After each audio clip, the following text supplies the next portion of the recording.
يومئذ يصدر الناس أشتاتا ليروا أعمالهم আল্লাহর বান্দারা মনের কান দিয়ে শুনে রাখুন, সেই দিন মানুষ দলে দলে বের হবে, কবর থেকে মানুষ বাহির হবে।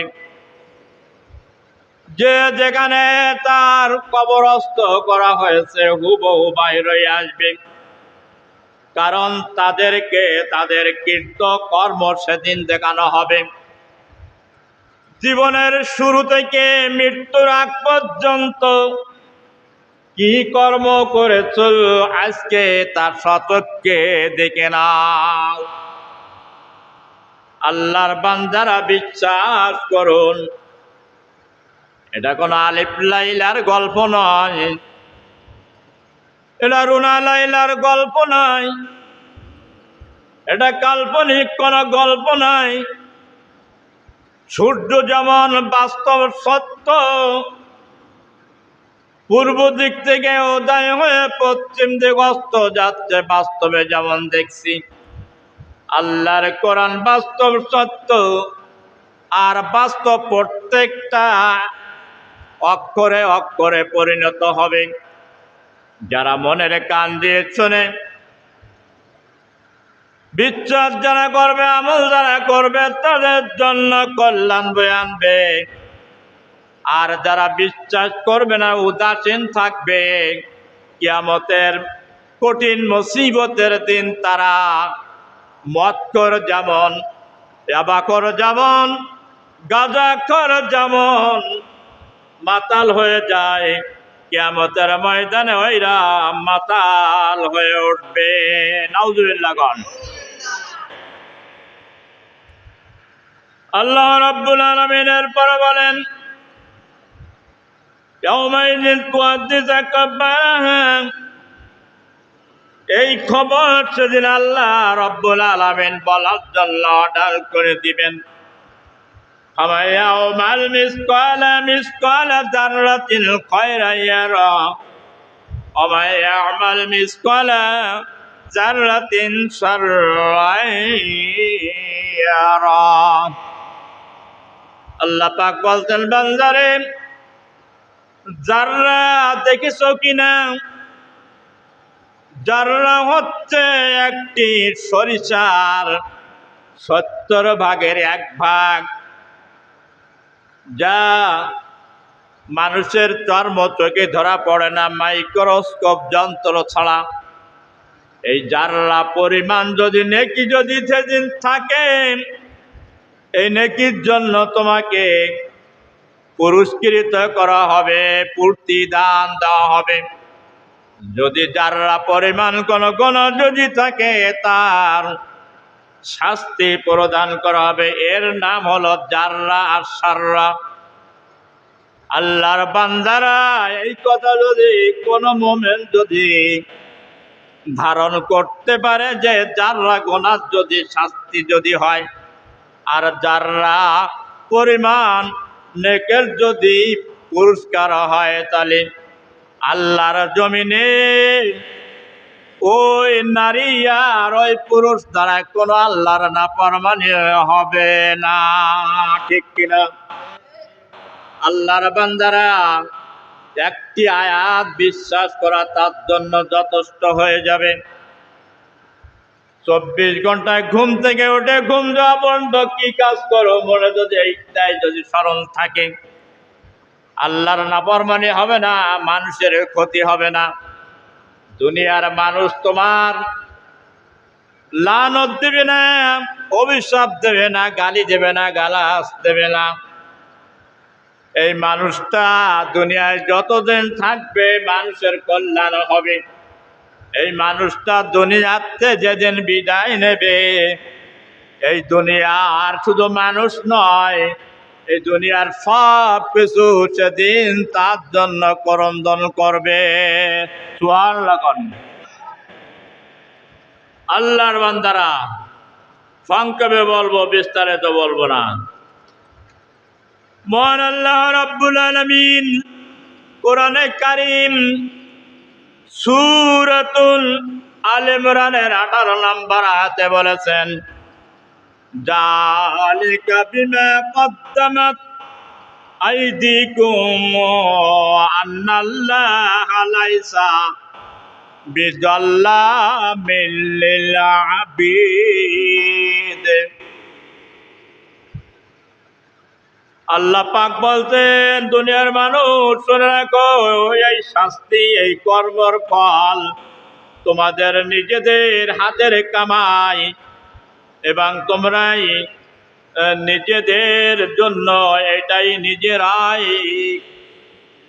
কামাই করেছ, এর প্রতিফল তোমাদের দেওয়া হচ্ছে। এই পৃথিবীতে যে ভাঙ্গন, যে বিপদ, যে মুসিবত, আপদ এবং বিপদ, আযাব এবং গজব যেটা আমরা দেখতে পাই, এটা আল্লাহ ইচ্ছা করে বান্দার শাস্তি দেন না। আল্লাহ রাব্বুল আলামিন বান্দার কর্ম যখন চরমে উঠে যায়, পাপে পরিপূর্ণ হয়ে যায়, তখন আল্লাহর গজব নেমে আসে। সূরা রুমে আল্লাহ রাব্বুল আলামিন 41 নম্বর আয়াতে বলেছেন, জাহারুল ফাসাদা ফিল বাহরি ওয়াল বাহরি বিমা কাসাবাত আইদিন নাস। জলে স্থলে যে বিপর্যয়, ভাঙ্গন তোমরা দেখতে পাও, সেটা হচ্ছে তোমাদের নিজ হস্তে কর্মের প্রতিফল ছাড়া আর কিছুই নয়। আল্লাহু আকবার। যে যত কর্ম করবে তার কর্মের নতিজা হিসাবে তার প্রতিফল সে পেতে থাকবে। এই জন্য আল্লাহ পাক বলছেন, বিমা কদ্দামাত আইদিকুম আন্নাল্লাহা লাইসা বিযাল্লামিল লিল আবিদ।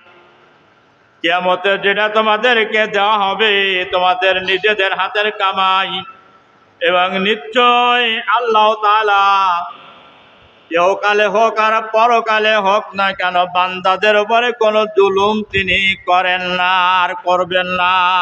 সুবহানাল্লাহ। কার দুনিয়ার মানুষের একটু স্বার্থের 19-20 হলে প্রতিহিংসায় ফেটে পড়ে, তার প্রতিশোধ নেওয়ার জন্য আজীবন কাল সাধনায় থাকে, রাত্র ঘুম হয় না, কি করে তার ক্ষতি করব। আর আমার আল্লাহ পাক এই বিশ্ব ব্রহ্মাণ্ডে এত নিয়ামত দিয়ে মানুষকে পালেন, মানুষ দৈনন্দিন জীবনে কত নাফরমানি করে যাচ্ছে। আল্লাহ পাক বলতেন, সঙ্গে সঙ্গে যদি আমি এর প্রতিশোধ নেই, তাহলে দেখা যাবে দুনিয়াটা থাকবে না, গায়েব হয়ে যাবে। তাহলে আমার ইবাদত বন্দেগী করবে কারা? তাই সুযোগ করে দিয়েছেন জীবনের শেষ মুহূর্ত পর্যন্ত। আল্লাহ পাক বলছেন, লাইসা বিযাল্লামিল লিল আবিদ, আমি কোনো বান্দা ওপরে কোনো জুলুম করব না, অত্যাচার করব না, বেইনসাফি করব না। বান্দা যত লোক করবেই তার প্রতিফল সে ততটুকুই পাবে। অতিরঞ্জিত অতিরিক্ত আমি কোনো বান্দার ওপরে আমার শক্তি প্রয়োগ করব না। আল্লাহ যদি এখনই বলেন ফায়াকুন, তাহলে বাংলাদেশের একটা সেকেন্ড লাগবে না, ধ্বংস হয়ে যাবে। বাংলাদেশ কেন, তামাম পৃথিবী, শুধু ফায়াকুন এই শব্দটা বলবেন। আল্লাহ বলেন না কেন? পাগলার খেলা চলছে ওপরে, তিনি দেখছেন সবকিছু। আল্লাহর বান্দারা, এই জন্য এই যে জগতে ফিতনা ফাসাদের দুনিয়ায়, লোভ লালসা কাম করো, লোভ মোহর দুনিয়ায় মোমেন হয়ে কবরে যাওয়া খুবই কঠিন। সবাই দেখতে পাই দিনদার পরেশগার, হয়তো মাতার কলিজার গলার ওপরে ইমান আছে, ওপরে ফিটফাট আছে পোশাক পরিচ্ছেদ, কিন্তু ভিতরে পরিপূর্ণ মুনাফিকি ছাড়া আর কিছুই নাই। কিয়ামতের ময়দানে লক্ষ লক্ষ মানুষ, কোটি কোটি মানুষ, মিলিয়ন ডলার, বিলিয়ন বিলিয়ন মানুষ কিয়ামতের ময়দানে উঠবে। সবাই কিন্তু আল্লাহর জান্নাতে যাবে না। বাছাই করা হবে। সেদিন বাছাই করে করে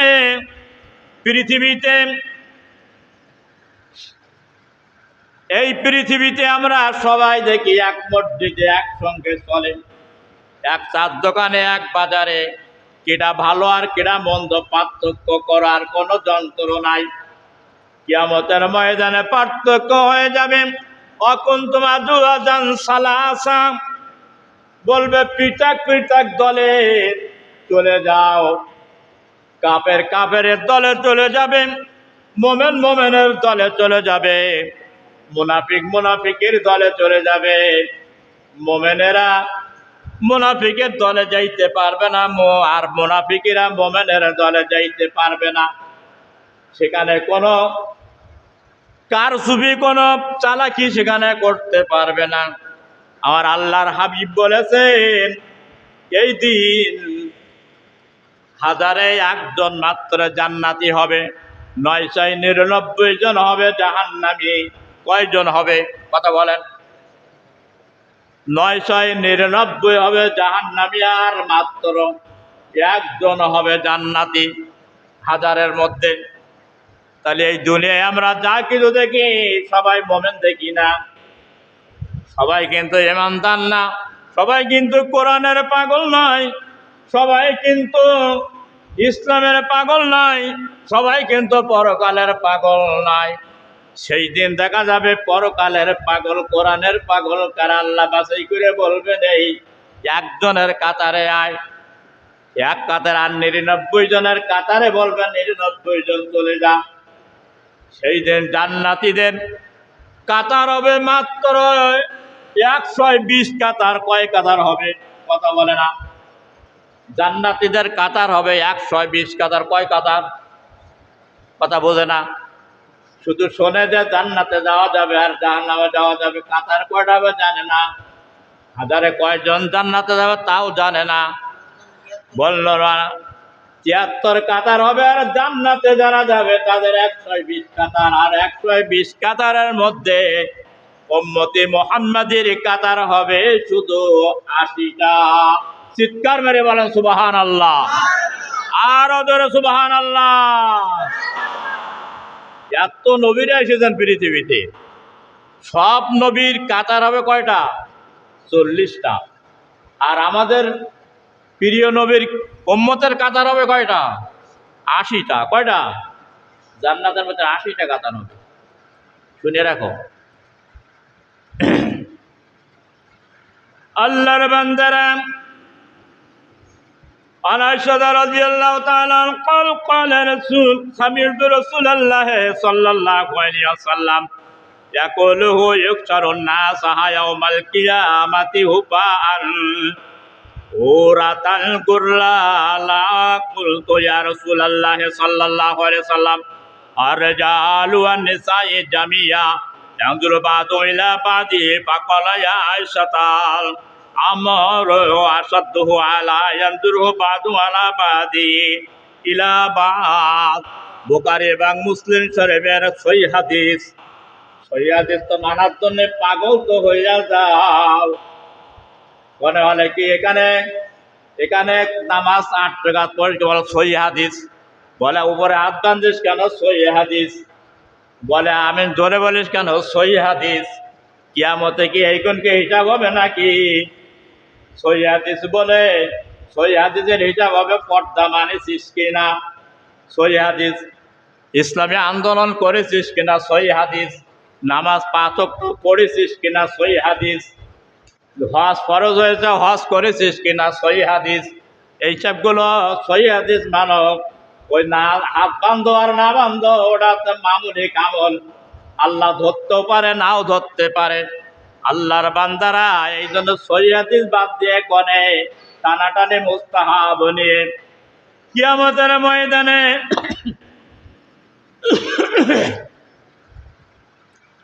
বুখারী মুসলিমের যে সহিহ হাদিস তেলাওয়াত করলাম, রাসূল সাল্লাল্লাহু আলাইহি ওয়াসাল্লাম বলছেন, হযরত আয়েশা সিদ্দিকা রাদিয়াল্লাহু তাআলা আনহা হাদিসটা বর্ণনা করেছেন।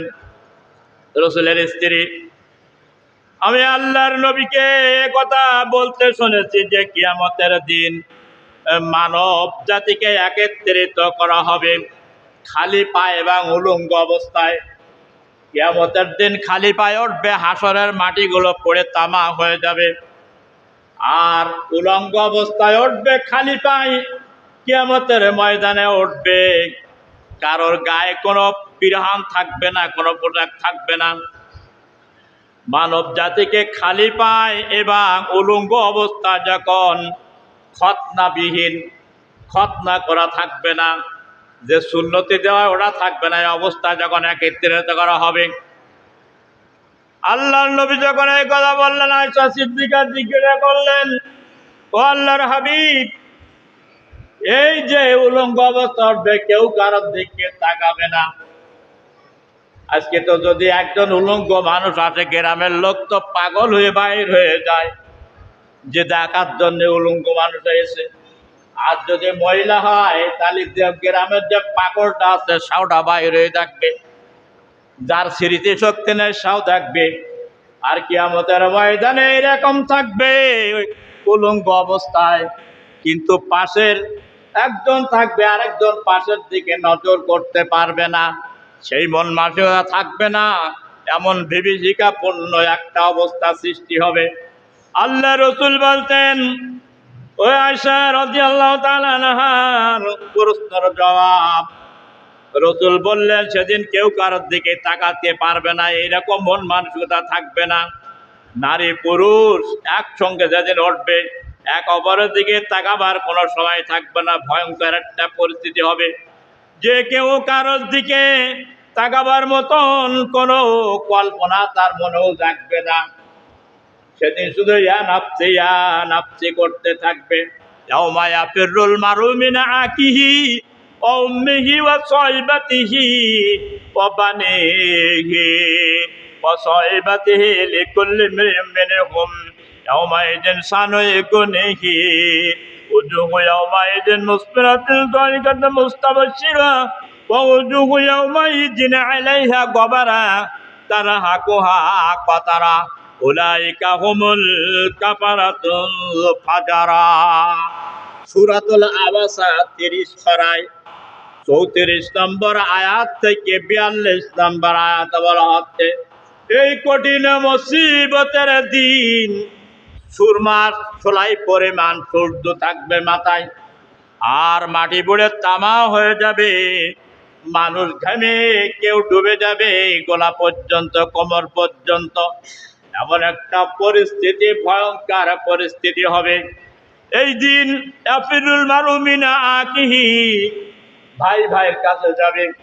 আজকে যদি ভাইকে যদি একটা বড় কথা বলা হয়, আরেক ভাই দৌড়ে লাঠি নিয়ে বাইরে আসে, আমার ভাইকে কেন মারলি? যদি ছেলেকে বলা কোনো যদি বড় কথা বলা হয়, আঘাত করা হয়, মা বাবা লাঠি নিয়ে বাইরে আসে। যদি মা বাবাকে কিছুই যদি বলা হয়, ছেলে লাঠি নিয়ে বাইর আসে। এত বড় সাহস যে আমার মাকে বাবাকে এত অপমান করলে। কিয়ামতের ময়দানে মা বাবা, ছেলে মেয়ে, ভাই বেড়াদার, আত্মীয়-স্বজন উঠবে হাসরের ময়দানে। আল্লাহ পাকে আয়াতে কারিমার মধ্যে এই কথাগুলো বলে যাচ্ছেন, ইয়াউমা ইয়াফিরুল মারউ মিন আকিহি, সেই দিন মানুষ পালাইয়ে যাবে তার ভাই ভাই হইতে। সেদিন আর ভাইয়ের দরদ থাকবে না যে ভাই রে, ভাই বলবে আমার একটি নেকি আজকে সাহায্য করে, একটি নেকির অভাবে আমি কষ্ট পাই। ভাই বললো, আমি তো তোমাকে চিনি না। ইয়াফিরুল মারউ মিন আখিহি, আরবি শব্দে বলে ভাই, আখি শব্দ ভাই, এটা বলা হয়। এরপরে পিতা হইতে, পিতা পুত্র হইতে সেদিন পালন করবে। পুত্র বলবে, বা কত কষ্ট করে যে মানুষ করেছো দুনিয়ায়, চুরি করেছো, ডাকাতি করেছো, ঘুষ খেয়েছো, সুদ খেয়েছো, আমার জন্য আজকে তো আমার জাহান্নামে নিয়ে যায়, একটু ঠেকাও। পিতা কি বলবে, আমি তো তোমাকে চিনি না। স্বামী বলবে, ওই স্ত্রী কত চুরি ডাকাতি করেছো, খাওয়াইলাম, আজকে তো একটা নেকির জন্য জাহান্নামে চলে যায়, একটা নেকি দিয়ে সাহায্য করো। স্ত্রী বলবে, আমি চিনি না, আজকে তুমি আমার স্বামী কিনা, সেদিন আমার অধিকার ছিল তুমি করেছো। স্বামী বলবে, স্ত্রী বলবে, ও স্বামী কত কষ্ট করে তো আমার লালন পালন করেছো, খাওয়াইছো, চুরি ডাকাত করে কারো একটা কথা তো বলতে দাও নাই। আজকে তোমার সেই প্রিয় তোমার স্ত্রীকে জাহান্নামে নিয়ে যাচ্ছে নাকি দাও। আমি বলবো আজকে তো তোমাকে আমি চিনি না। কোরআনের কথা বিশ্বাস হয় নাকি? বিশ্বাস হয়? হ্যাঁ। কাফিরুল মারুমিন আকি উম্মিহি ওয়া সাইয়্যিবাতাবানিহি, সূরা আবাসা 30 পারা 35 নম্বর আয়াত থেকে 42 নম্বর আয়াত পড়বেন যে হুজুর কি বলে। অর্থটা পড়বেন, তাফসীর তো পড়তে পারবেন না, তাফসীর বুঝবেন না, এর যে বিস্তারিত ব্যাখ্যা মাথা ঘুরিয়ে পড়ে যাবেন। কিন্তু একটা কোরআনের আয়াতের তাফসীর শেষ পর্যন্ত বোঝা খুব কঠিন, বহুগুলো বিস্তারিত আইন এর জন্য। এরপরে বলবে যে সেদিন তাদের প্রত্যেকেই গুরুতর ভয়ঙ্কর অবস্থায় থাকবে, যা তাদেরকে ব্যতীত করে তুলবে, ব্যতিব্যস্ত করে তুলবে। ভয়ঙ্কর তারা ব্যতিব্যস্ত থাকবে, উদাসীন থাকবে, উন্মাদ থাকবে সেদিন। এবং সেদিন হবে আর কিছু কিছু লোক সেদিন থাকবে এরকম যে মলিনতা এবং তাদের উপরে চেপে বসবে, লাঞ্ছিত তাদের উপরে আচ্ছন্ন করে বসবে। তারাই হবে কাফের এবং পাপাচারী। লাঞ্ছিত বোঝেন নাই? লাঞ্ছিত মানে অপমানিত। মানুষ যখন অপমানিত হয় চেহারা পরিবর্তন হয়ে যায়, মুখ মলিন হয়ে যায়, দেহটা ছিন্ন জীর্ণ হয়ে যায়। কিয়ামতের দিন কাফির যারা হবে আর যারা পাপাচারী হবে তারা ওইরকম মলিন হয়ে যাবে। তারা হাকুহুম কাতারা উলাইকা হুমুল কাফারাতুল ফাজারা। আল্লাহ পাক বলছেন সেদিন তারাই হবে পাপাচারী এবং তারাই হবে কাফের, যারা মলিন হয়ে যাবে। তারা আর কারো কারো নেকি চাবে না, নেকি তো থাকবে না সেদিন। কাফের নেকি থাকে নাকি? কাফের বিনা হিসাবে জাহান্নামে চলে যাবে, কিয়ামত পর্যন্ত অনন্তকাল থাকবে। আর পাপাচারী বলে যারা পাপ করেছে নেকিও করেছে, ফাসিক। একটা শস্যর দানার 70 ভাগ 1 ভাগের ইমান যদি থাকে একদিন জান্নাতে যেতে পারবে। এরা হচ্ছে কি পাপাচারী, এরা কাফের না। আল্লাহ রাব্বুল আলামিন কোরআনে কারীম সূরাতুল আল ইমরানে বলতেন ইন্নাল্লাযীনা কাফারু ওয়া কাযযাবু ও মাতু ওয়া হুম কুফফারুলাই ফালা ইকবালা মিনহুম মিনাহাদিল আরদি যাহাবা ওয়ালা বিফতাদা বিহি উলাইকা লাহুম আযাবুন আলীম ওয়া মা লাহুম মিন নাসিরিন। সূরাতুল আল ইমরানের 91 নম্বর আয়াত। আমার ভাইরা, আজকে যদি কেউ ফেরোয়ারি আসামি যদি হয়ে যায়, ফাঁসির কাঠের আসামি যদি হয়ে যায়, এবং যদি তার বিরুদ্ধে যদি সমন যদি জারি করা হয়, ঊর্ধ্বতন কর্মকর্তাকে ঘুষ দিয়ে জেল থেকে বাইর করে নিতে পারে, টাকার বিনিময়ে বাইর হয়ে আসবে ফাঁসির আসামিও। আসামিরাও বাংলাদেশে পরিত্রাণ পেয়ে যাবে। কিন্তু কিয়ামতের দিন যদি কোনো ব্যক্তি আল্লাহর দরবারে আসামি যদি হয়ে ওঠে, আর ওই ব্যক্তি যদি বলে ইন্নাল্লাযীনা কাফারু ওয়া মাতু হুম কুফফারুন ফালা ইকবালা মিন আহাদিম মিলুল আরদি যাহাবা ওয়ালা বিফতাদা বিহি, যদি তার কাছে পৃথিবীর পরিমাণ যদি কারোর কাছে সোনা এবং রূপা যদি থাকে, আর তার বিনিময় যদি আল্লাহর আযাব থেকে যদি নিষ্কৃতি পেতে চায়, তাহলে সেদিন তারা নিষ্কৃতি পাবে না। চিৎকার মেরে বলেন নাউযুবিল্লাহ। মিন আহাদিহিম মিলুল আরদি যাহাবা ওয়ালা বিফতাদা বিহি, পৃথিবী পরিমাণ সোনা তার কাছে আছে, রূপ আছে, বা তার সমপরিমাণ আরও আছে, এর চেয়ে বেশি। তার বিনিময়ে যদি আল্লাহর আযাব থেকে নিষ্কৃতি পেতে চায়, মুক্তির জন্য যে পরিত্রাণের বিনিময় যদি সোনা দেয় পৃথিবী ভর্তি, তাহলে কি মুক্তি পাবে? কথা বলেন, আরো জোরে বলেন, মুক্তি কি পাবে?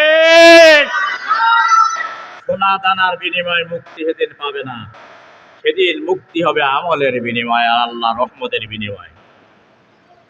মিন নাসিরিন, আর এই দিন যদি এই অপরাধ হয়ে যদি ওঠে, তা সেদিন বলছে তাদের জন্য কোনো সাহায্যকারী থাকবে না।